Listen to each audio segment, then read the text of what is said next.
عليه وسلم قال إن أحدكم يجمع خلقه في بطن أمه 40 يوما نطفة ثم يكون علقة مثل ذلك ثم يكون مضغة مثل ذلك ثم يرسل إليه الملك فينفخ فيه الروح ويؤمر بأربع كلمات بكتب رزقه وأجله وعمله وشقي أو سعيد فوالذي لا إله غيره إن أحدكم لا يعمل بأمل أهل الجنة حتى ما يكون بينه وبينها إلا ذراع فيسبق عليه الكتاب فيعمل بأمل أهل النار فيدخله وإن أحدكم لا يعمل بأمل أهل النار حتى ما يكون بينه وبينها إلا ذراع فيسبق عليه الكتاب فيعمل بأمل أهل الجنة فيدخلها. Dari Abdullah ibn Mas'ud radhiyallahu an, dari Nabi sallallahu alaihi wasallam, dan di situ ada tambahan wa huwas sadiqul masduq. Nabi sallallahu alaihi wasallam adalah as-sadiq al-masduq. Apa yang dimaksud sadiq dan apa yang dimaksud masduq? Sadiq itu artinya jujur dalam ucapan. Masduq itu artinya jujur dalam wahyu yang disampaikan. Jadi benar dalam ucapannya dan benar pula wahyu yang disampaikan. Makanya Ali radhiyallahu an mengatakan, wallahi tidaklah Nabi sallallahu alaihi wasallam kadzab wa la kudzib, dia tidak berdusta dan dia tidak didusta. Kalimat as-sadiq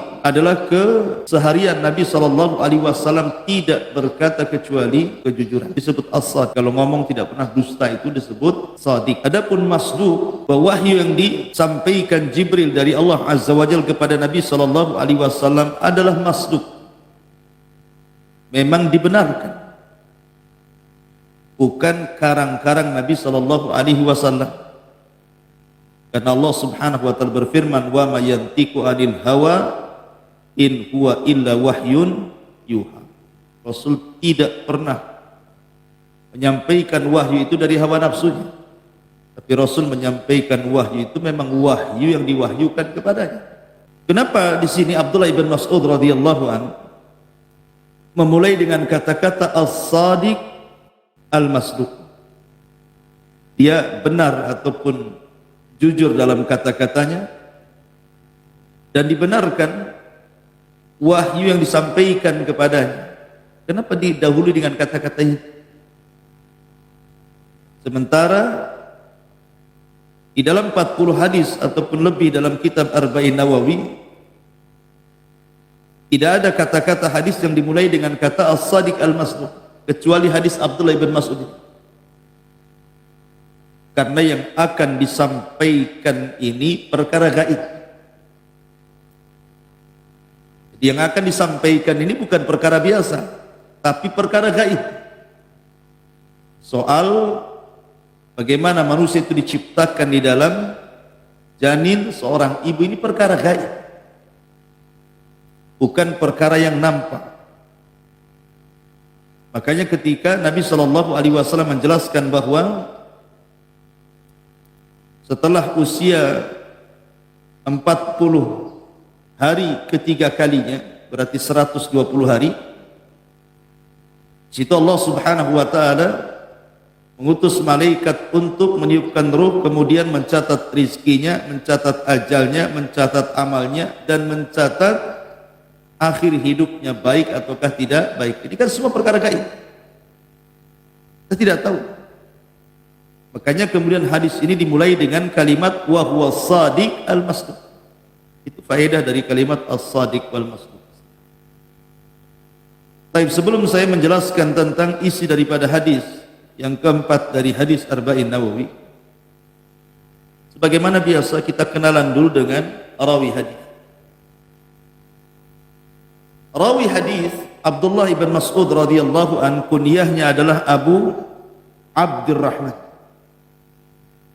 atau dikenal dengan Ibnu Ummi Abdi, dan dia adalah Abdullah ibn Mas'ud al-Hudhali dari kabilah Hudhal. Abdullah ibn Mas'ud radhiyallahu an yang meninggal pada tahun 32 Hijriah ini adalah seorang sahabat Rasul, dan dia orang faqih, orang cerdasnya dari kalangan sahabat Rasul. Dan dia seorang qari Al-Quran, bahkan seorang muhaddits. ahli hadis. Karena dia salah satu daripada perawi hadis Nabi sallallahu alaihi wasallam, dan dia juga termasuk as-sabiquna fil Islam. Orang yang mula-mula masuk Islam, tergolong dari 7 sahabat dari 6 sahabat yang sebelumnya sudah masuk Islam. Dia nomor urut ke-7-nya. Karena dia yang mengatakan sendiri bahwa aku adalah orang yang ke-7 setelah 6 para sahabat yang sebelumnya masuk Islam. Artinya betul-betul dia as-sabiqunal awwalun. Kemudian juga dia adalah pembantu Rasul, suka membawa sendal Nabi dan suka membawa siwak Nabi. Jadi kalau safar, dia selalu membawa siwak Nabi. Kalau Nabi hendak bersiwak, diberikan siwaknya. Kalau Nabi hendak mencopot sandal, dicopotkan sandal. Kalau Rasul hendak memasang sandal, dipasangkan sandal. Dia adalah sahibu na'lai Nabi sallallahu alaihi wasallam, pemilik 2 sandal Rasul dan juga siwaknya. Dia termasuk sahabat yang melakukan hijrah 2 kali. Hijrah pertama ke Ethiopia Habasyah, yang bernaung di Raja Ashamat bin Afjur atau Raja Ethiopia.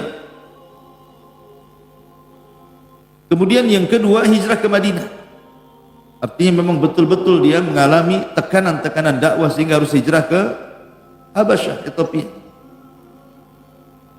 Dan dia orang yang salat kedua kiblat. Pertama kiblat ke Baitul Maqdis, kemudian dialihkan kiblat ke Baitullah Al-Haram. Dan hebatnya dia orang yang pertama kali menjaharkan qiraah Al-Quran setelah Nabi di Mekah. Tidak ada orang berani ngaji di depan orang kecuali Abdullah ibn Mas'ud di zaman itu, di awal-awal Islam setelah Rasul.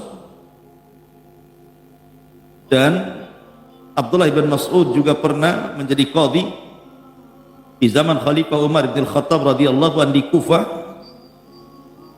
dan beliau meninggal saat kekhilafan Utsman ibn Affan radhiyallahu.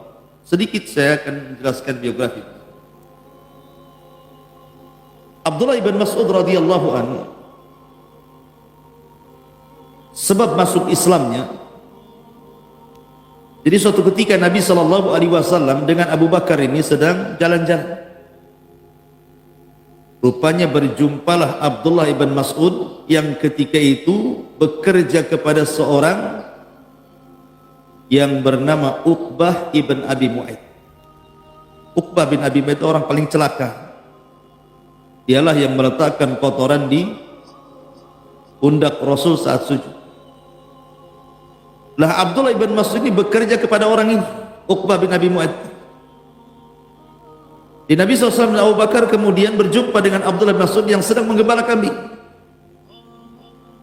Jadi kata Nabi SAW, wahai Ummi Abdin, adakah kambing-kambing yang bisa diminum air susunya? Katanya Abdullah bin Mas'ud, dia mengatakan, wahai Tuan, saya tidak bisa memberikannya karena ini milik orang, saya hanya menjalankan amanah saja. Maka Rasul mengatakan, kalau begitu ya sudah, ada enggak kambing yang tidak ada air susunya? Maksudnya kambing itu tidak beranak.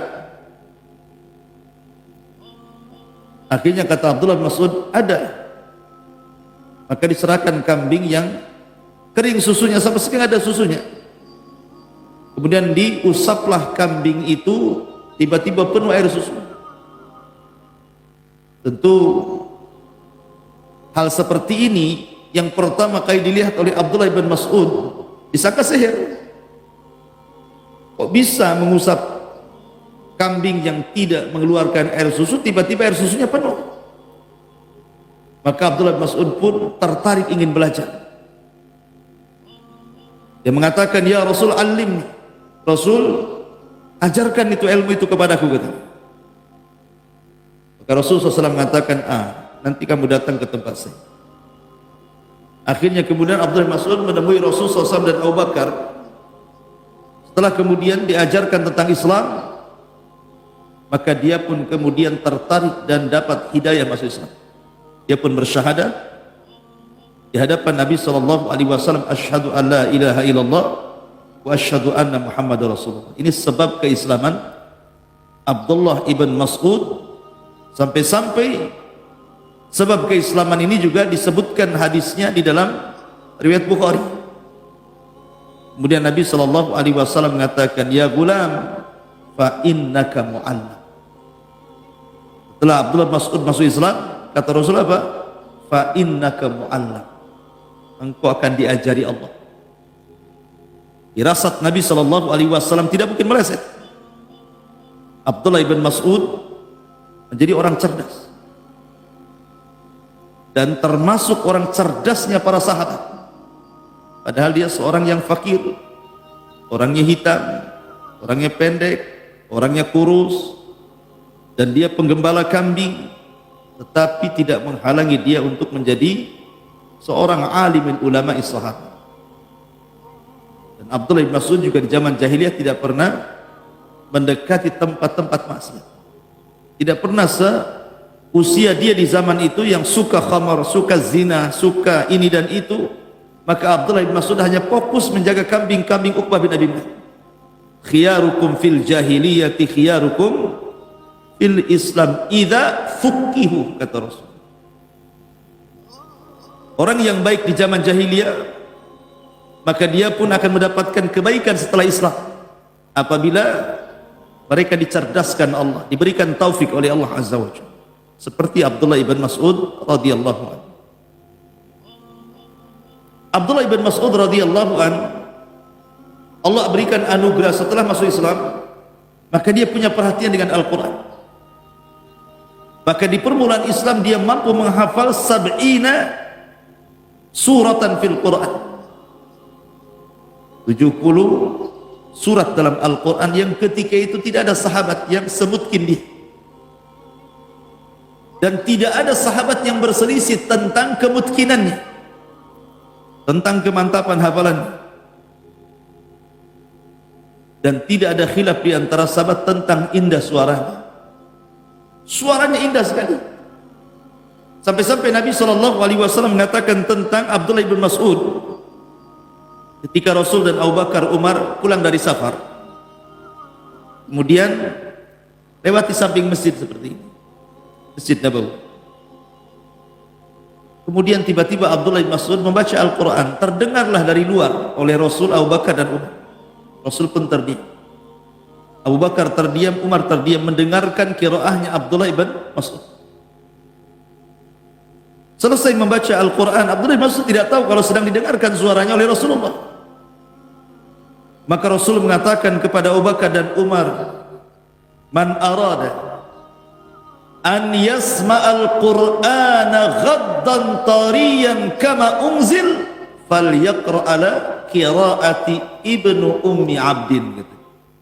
Rasul, siapa yang hendak mendengar bagaimana Al-Quran itu turun kepadaku, maksudnya dari Jibril.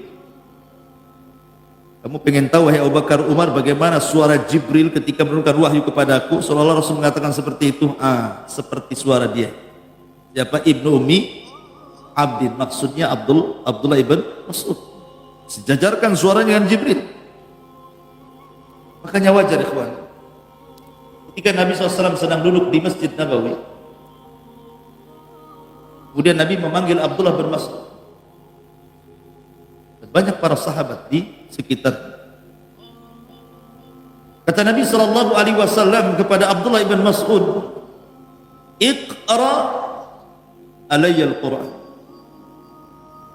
Wahai Abdullah bin Mas'ud, bacakan kepadaku Al-Quran.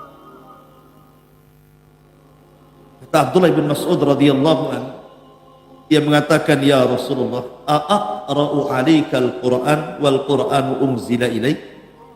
Rasul, gimana saya akan membacakan Quran sementara Quran kan diturunkan kepadamu? Dari sini kata para ulama, ada faedah tentang istihbab, sunnahnya kita meminta dibacakan Al-Quran, terutama orang yang memang indah suaranya, sebagaimana Rasul meminta kepada Abdullah bin Mas'ud untuk dibacakan Quran. Hebatnya Abdullah bin Mas'ud tidak membantah, tidak dengan kata-katanya dan mengatakan ya Rasul surat apa, Al-Baqarah kah, Al-Imran kah, An-Nisa kah, tidak. Selama Nabi SAW meminta baca Quran, maka dia tidak bertanya surat apa, langsung dibacakan. Dan dia membaca suratun Nisa sampai kepada ayat fakaifa idza ji'na min kulli ummatin bisyahid wa ji'na bika ala haula'i syahida. Bagaimana wahai Muhammad kalau seandainya kelak pada hari kiamat setiap umat akan didatangkan saksi kepada mereka dan engkau akan aku jadikan saksi untuk mereka. Ketika kemudian sampai kepada surat ayat ini dalam surah An-Nisa, apa kata Rasul sallallahu alaihi wasallam? Hasbuka hasbuka ya Ibnu Mas'ud. Cukup wahai Ibnu Mas'ud. Maka tiba-tiba Nabi sallallahu alaihi wasallam kemudian langsung menangis. Kemudian Abdullah bin Mas'ud melihat Nabi sallallahu alaihi wasallam menangis seperti air yang direbus. Air rebus, atau dengar kalau air yang direbus itu. Begitulah Nabi SAW menangis. Dari sini ada adab yang bagus sekali. Tangisan Nabi SAW ketika membaca Al-Quran. Muncul sebuah kaidah yang disebutkan para ulama bahwa hifdzul hudud afdal min hifdzil huruf. Jadi seseorang ketika membaca Al-Quran, dia paham isi daripada apa yang dibaca jauh lebih baik dibandingkan dia hafal hurufnya saja. Antum tahu kenapa Yahudi disesatkan? Dan Allah katakan ghairil maghdub, mereka dilaknat. Sebagaimana Nasrani zalim disesatkan karena muamalah mereka terhadap Taurat. Mereka hanya hafal huruf tapi tidak hafal hudud, tidak hafal isi di apa yang dibaca dalam huruf-huruf itu sehingga melanggar batasan-batasan. Makanya belajar Al-Quran itu tidak hanya sekedar menghafal huruf-hurufnya saja, tapi kalau bisa dipahami tafsirnya. Karena Nabi SAW menangis di sini karena paham isinya, paham apa yang dimaksud. Fakaifa idza ji'na min kulli ummatin bisyahid wa ji'na bika ala haula'i syahida. Rasul paham, makanya Rasul menangis. Dengan tangisan Rasulnya, makanya kemudian muncul sebuah kaidah para ulama bahwa menghafal Al-Quran dari segi hudud lebih baik dibandingkan menghafal Quran dari segi huruf. Baik, Abdullah bin Mas'ud radhiyallahu anhu saking cintanya dengan Nabi sallallahu alaihi wasallam sampai-sampai dia dikategorikan dari sahabat-sahabat yang diberikan rekomendasi Nabi untuk diambil Quran. Rasul mengatakan iqra'ul Quran min arba'ah, bacalah Al-Quran dari 4 orang. Dan Rasul menyebutnya urutan pertama Abdullah ibn Mas'ud, yang kedua Ubay ibn Ka'ab, yang ketiga Mu'ad ibn Jabal, yang keempat Salim maula Abi Hudzaifah. Kata Rasul, ambil Al-Quran dari 4 orang: Abdullah ibn Mas'ud, Ubay ibn Ka'ab, Mu'ad ibn Jabal, Salim maula Abi Hudzaifah. Abdullah ibn Mas'ud nomor urut pertama. Ya, karena Abdullah ibn Mas'ud sendiri adalah satu di antara sekian sahabat yang menjadi juru tulis wahyu. Sebagaimana Ubay bin Ka'ab punya catatan wahyu tersendiri, kemudian juga Salim maula Abi Hudzaifah juga sama, Ali bin Abi Thalib, Muawiyah bin Abi Sufyan, mereka punya catatan mushaf tersendiri. Maka Abdullah ibn Mas'ud pun punya catatan mushaf tersendiri. Bedanya dengan catatan mushaf yang lainnya, kalau yang lainnya hanya menulis sesuai dengan apa yang diturunkan kepada Rasul, Ditulisnya umpamanya Al-Baqarah, ya ditulis Al-Baqarah. Al-Imran ya Al-Imran. Tapi kelebihan mushafnya Abdullah ibn Mas'ud dicantumkan dengan tafsir-tafsirnya. Makanya wajar kalau Abdullah ibn Mas'ud radhiyallahu anhu sebagaimana riwayat Masruq ibn Ajda', beliau Abdullah ibn Mas'ud mengatakan, wallahi alladzi la ilaha ghairu ma unzilat suratun min kitabillah illa ana a'lam aina unzilat wala unzilat ayatun min kitabillah illa ana a'lam fima unzilat walau a'lama ahadan a'lam minni walau a'lamu ahadan a'lama minni fi kitabillahi azza wa jal tablughuhul ibilu la raqibtu ilaihi. Sampai dia mengatakan apa? Demi Allah yang tidak ada Tuhan yang berhak disembah kecuali Dia, tidaklah satu surat diturunkan dari Al-Quran kecuali aku tahu di mana turunnya, letak turunnya di mana aku tahu. Apakah dia Makkiyah atau Madaniyah? Dan tidaklah satu ayat diturunkan dari Al-Quran kecuali aku tahu untuk siapa diturunkan Al-Quran itu. Jadi Abdullah bin Mas'ud tahu semua, di mana turun, untuk siapa turun, dalam masalah apa turun, dalam kasus apa turun, dia semua tahu. Sampai-sampai dia mengatakan, kalaulah saya mengetahui a'lamu ahadan, satu orang dari sahabat Rasul yang lebih paham dari aku mungkin dalam beberapa surat atau ayat, dan itu bisa ditempuh dengan mengendarai unta, la raqidtu ilaihi, aku pun akan datang kepadanya. Artinya apa? Pengen belajar gitu. Kalau ada orang yang lebih alim, ku datang kepada dia.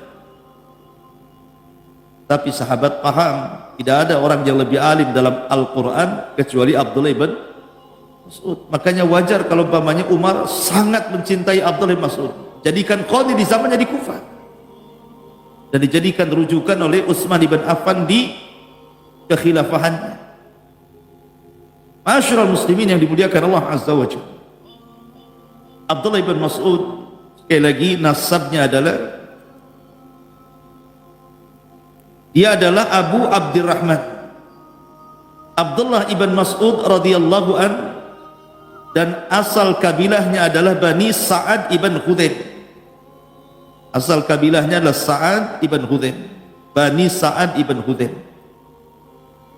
Dan dia kabilah yang ada yang ma'ruf di kota Mekah. Abdullah ibn Mas'ud memang hidup di lingkungan keluarga yang luar biasa, karena dia tidak pernah maksiat di zaman itu.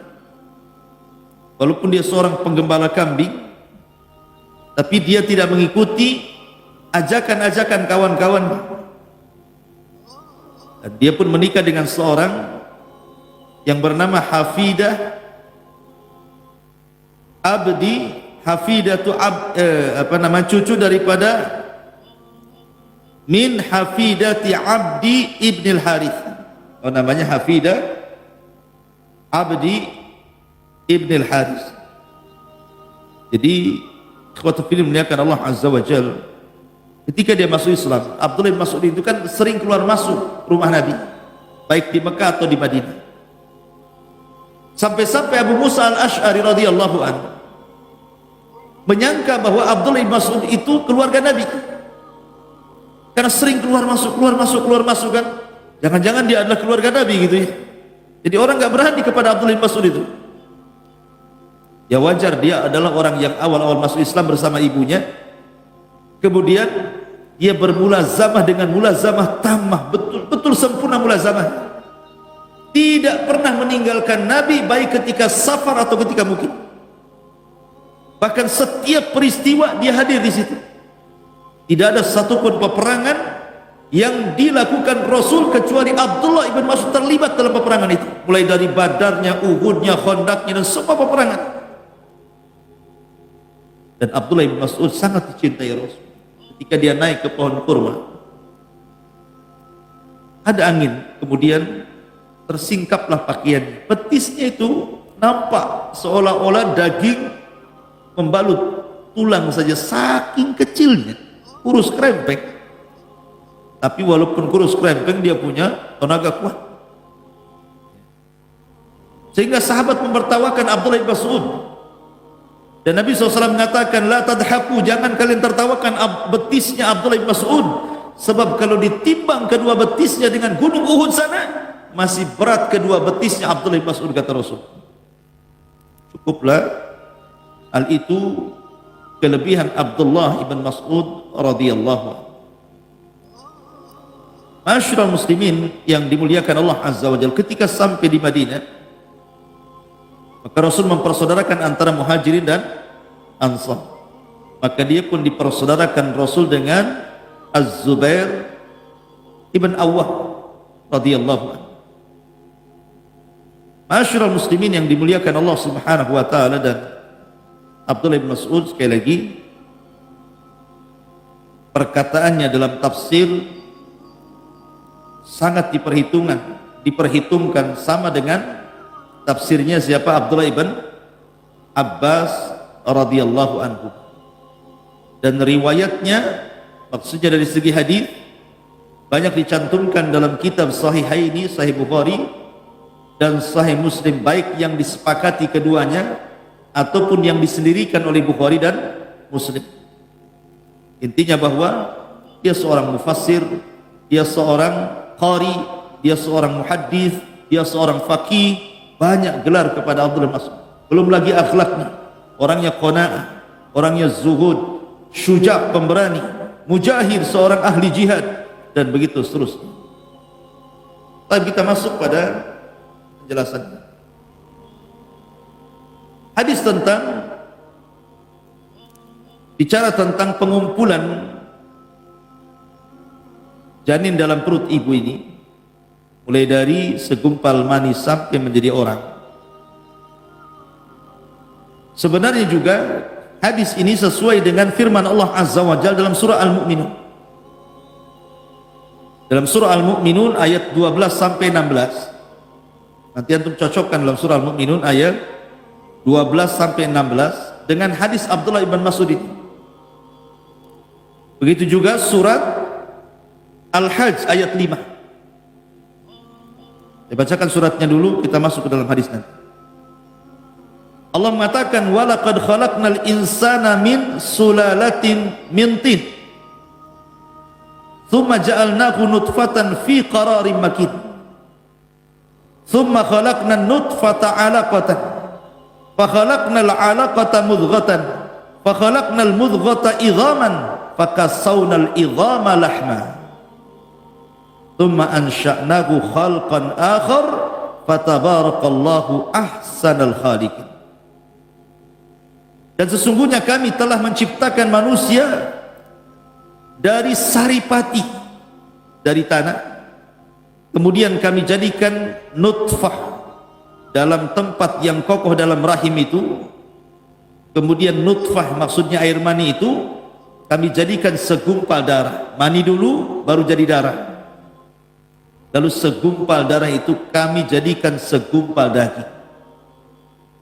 Kemudian dari segumpal daging ini kami balutkan tulang, lalu tulang belulang itu kami bungkus dengan daging, kemudian kami jadikan dia makhluk yang berbentuk lain. Maha suci Allah, pencipta yang paling baik. Ini dalam surah Al-Mu'minun 12 sampai 16. Dalam surah Al-Hajj Allah mengatakan, ya ayyuhan nas in kuntum fi raibin minal ba'thi fa inna khalaqnakum min turabin thumma min nutfatin thumma min alaqatin thumma min mudghatin mukhallaqatin wa ghairi mukhallaqatin linubayyina lakum wa nukirru fil arham ma nasha'u ila ajalin musamma thumma nukhrijukum tifla litablugu asyuddakum wa minkum man yutawaffa wa minkum man yuraddu ila ardhalil umuri likai la ya'lam min ba'di ilmi syai'an wa taral arda hamidatan fa idza anzalna 'alaiha al-ma'a ihtazzat wa rabbat wa ambatat min kulli zawjin bahij. Hai manusia, jika kamu dalam keraguan tentang hari kebangkitan, maksudnya alam kubur, maka ketahuilah sesungguhnya kami telah menjadikan kamu dari tanah, maksudnya Adam. Kemudian dari setetes mani, maksudnya turunannya. Kemudian dari segumpal darah. Kemudian dari segumpal daging yang sempurna kejadiannya dan yang tidak sempurna, agar kami jelaskan kepada kamu dan kami tetapkan dalam rahim apa yang kamu kehendaki sampailah kepada kedewasaan, sampai waktu yang sudah ditentukan. Kemudian kami keluarkan kamu sebagai bayi, kemudian dengan berangsur-angsur kami jadi dewasa, dan di antara kamu ada yang diwafatkan cepat dan ada pula di antara kamu yang dipanjangkan umurnya sampai pikun, supaya dia tidak mengetahui lagi sesuatu apapun yang dahulunya telah diketahui. Dan kamu lihat bumi ini kering, kemudian apabila telah kami turunkan air di atasnya, hiduplah bumi dan suburlah bumi dan menumbuhkan berbagai macam tumbuh-tumbuhan yang indah. Baik. Ini Quran ayat 5 dari surah Al-Hajj dan Al-Mu'minun 12 sampai 16. Kita cocokkan dengan hadis Nabi sallallahu alaihi wasallam, hadis Abdullah bin Mas'ud. Inna ahadakum, sesungguhnya salah seorang di antara kalian, yujma' khalquhu, dikumpulkan penciptaannya, fi batni ummihi, di perut ibunya, arba'ina yauman nutfah, 40 hari menjadi segumpal mani. Nutfah itu artinya mani. Tentu proses terciptanya manusia itu karena berjumpanya sperma laki-laki dan perempuan, kan itu. Baru kemudian membuahi dan disebut nutfah, diletakkan di rahim seorang wanita. Nah, selama 40 hari menjadi segumpal air mani itu, thumma yakunu 'alaqatan mithla dzalik, kemudian baru berubah menjadi segumpal darah.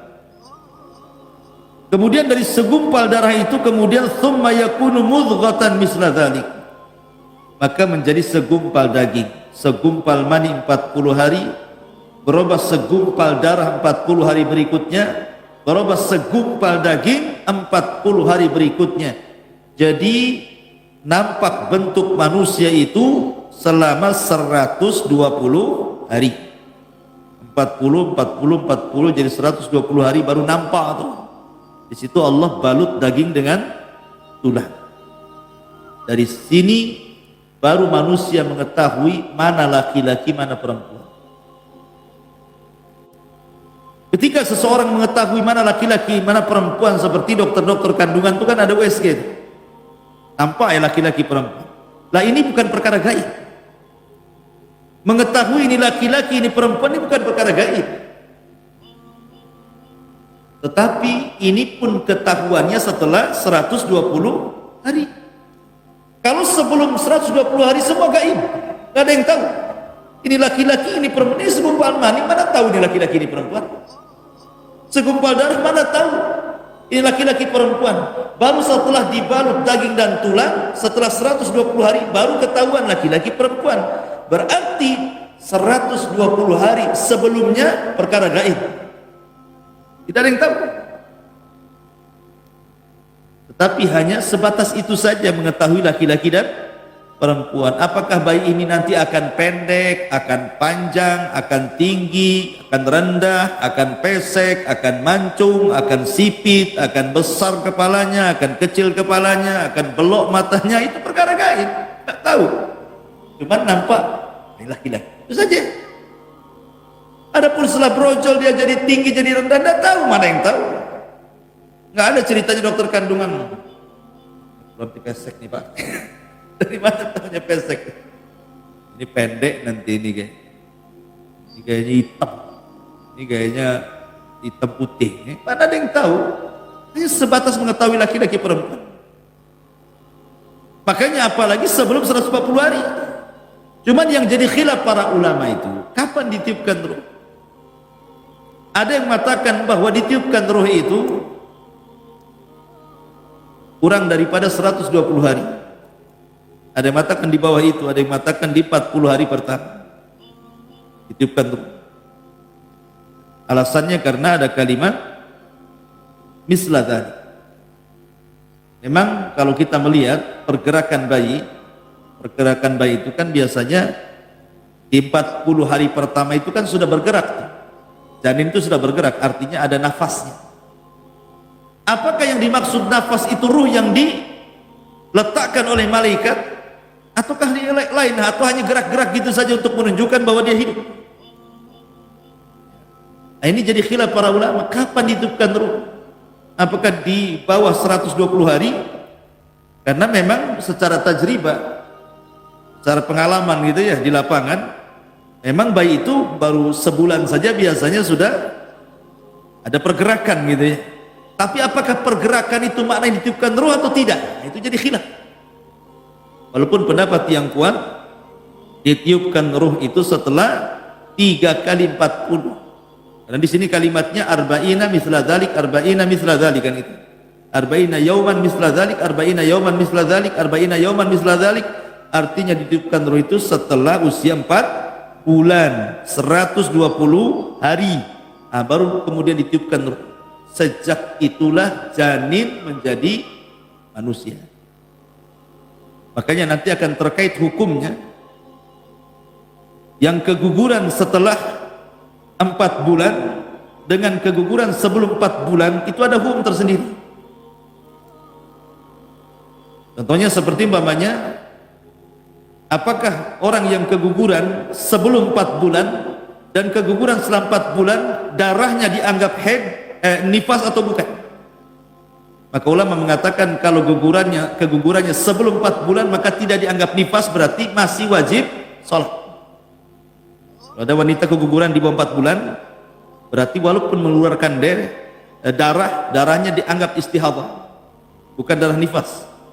Makanya wajib sholat walaupun keluar darah. Dengan cara ya disumpel lah, dengan softtek, dengan apa gitu ya. Tapi kalau kegugurannya setelah 4 bulan, nah ini sudah masuk nifas. Karena yang dikeluarkan sudah manusia, sudah ada ruhnya. Kalau sebelumnya kan belum jadi manusia, belum ada ruhnya kan. Ini salah satu contoh. Ataupun kalau kegugurannya sebelum 4 bulan, itu bukan manusia, artinya bisa dikubur di mana saja. Tapi kalau sudah 4 bulan berarti sudah jadi manusia, ya dikuburkan di kuburan kaum muslimin ya. Nah, seperti itu nanti kita akan jelaskan terkait hukum-hukum seputar ini. Baik, masyarul muslimin yang dimuliakan Allah subhanahu wa ta'ala, ada beberapa faedah yang bisa kita petik dari hadis ini sampai kalimat thumma yakunu alaqatan thumma yakunu mudghatan misla dzalik thumma yakunu mudghatan misla dzalik thumma yursal ilaihil malak. Kemudian diutus padanya malaikat, kemudian disuruh mencatat 4 perkara, rizkinya, ajalnya, amalnya, dan akhir hidupnya bahagia atau tidak. Yang pertama, penggalan hadis ini bahwa manusia itu ketika di rahim orang tua, saat Allah menciptakan kita, itu ada 3 marhalah. 3 marhalah. Dari 120 hari itu menjadi 3 marhalah kan. 40 hari pertama segumpal mani. 40 hari kedua segumpal darah. 40 hari ketiga baru segumpal daging yang dibalut tulang. Artinya lihat bagaimana Allah subhanahu wa ta'ala berproses menciptakan kita. Kemudian antara jasad dengan ruh itu yang mana dulu diciptakan? Apakah jasad dulu diciptakan baru ruh, atau ruh dulu diciptakan baru jasad? Maka di sini ada dua pembahasan. Pertama penciptaan Adam, yang kedua penciptaan turunan Adam. Kalau yang dimaksud penciptaan Adam, maka jasad lebih utama atau lebih dulu diciptakan dibandingkan ruh. Karena Adam alaihi salatu wassalam diciptakan itu jasadnya dulu. Diambilnya tanah-tanah di bumi, kemudian oleh malaikat maut diangkat ke langit, kemudian dibentuk menjadi bentuk patung Adam seindah mungkin. Laqad khalaqnal insana fi ahsani taqwim. Baru setelah kemudian terbentuk jasad Adam, maka Allah ciptakan ruh, Allah masukkan ke dalam Adam. Dari sini menunjukkan bahwa kalau melihat penciptaan Adam berarti jasad dulu baru ruh. Tapi kalau anak turunannya terbalik, ruh dulu baru jasad. Karena ketika Allah Subhanahu wa taala menciptakan Adam dan sudah ditiupkan ruh, Allah usap pundak Adam. Dari pundak Adam itu keluar ribuan, jutaan, miliaran ruh. Dan itu akan jadi anak cucunya kelak. Jadi usap oleh Allah punggungnya, keluar semua ruh yang akan menjadi anak cucu Adam. Kemudian diletakkan di alam arwah. Kemudian Allah mengikat perjanjian ruh-ruh di alam arwah. Alastu bi rabbikum qalu bala. Bukankah aku Rabb kalian? Mereka mengatakan ya. Kau Rabb kami, kata orang-orang ruh-ruh yang ada di dalam arwah itu. Baru setelah itu Allah ciptakan satu persatu jasad dari turunan Adam sampai kepada antum. Setiap Allah ciptakan jasad, ruhnya sudah ada, dikirim malaikat maut, dimasukkan, dan begitu seterusnya. Artinya di sini bahwa kalau terkait dengan Adam berarti jasad dulu baru ruh, gitu ya. Kalau terkait dengan kita anak turunannya berarti ruh dulu baru jasad. Itu penciptaannya seperti itu. Kemudian dalam hadis ini juga bahwa ada malaikat-malaikat yang Allah tugaskan memang memasukkan ruh ke dalam jasad-jasad manusia. Kecuali kalau memang orang yang akan dilahirkan ini orang yang mulia, maka yang mengirim ruh juga bukan malaikat biasa. Siapa?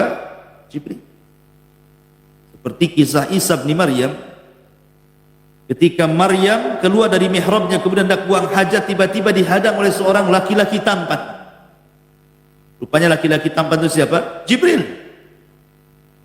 Kemudian Jibril mengatakan, saya ini utusan Allah untuk meletakkan ruh anakmu dalam rahim. Jadi terkadang tidak semua ruh itu dibawa oleh malakul ruh kan itu ya. Tapi lihat dulu ini jasad ini kalau memang akan terlahir menjadi orang besar, orang mulia, maka Jibril turun tangan menunjukkan bahwa Jibril bukan hanya sekedar diamanahi muwakkal bil wahyi, memang ditugaskan untuk menyampaikan wahyu, tapi ada tugas-tugas yang lainnya. Salah satunya adalah menyampaikan ruh kepada orang yang akan diistimewakan Allah, seperti memasukkan ruh Isa ibnu Maryam kepada rahim Maryam.